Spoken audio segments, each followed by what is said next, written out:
Welcome back to Sergeant T-Rex Small Arms Repairer YouTube channel. Today we have an article from the Army Sustainment Command, Redstone Arsenal Detachment, titled M16s/M4s, Firing Pin Not for Cleaning.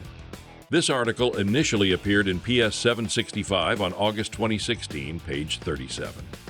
Dear Editor, our Logistics Readiness Center told us they are finding a high number of M16s and M4s with unserviceable firing pins.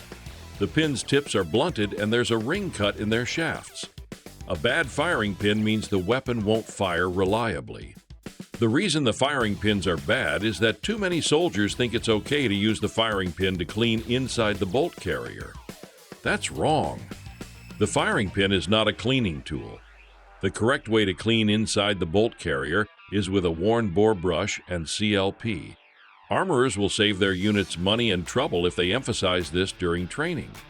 Terry Blount, Editor's note, thanks Terry, will spread the word that it's a practice that needs to stop.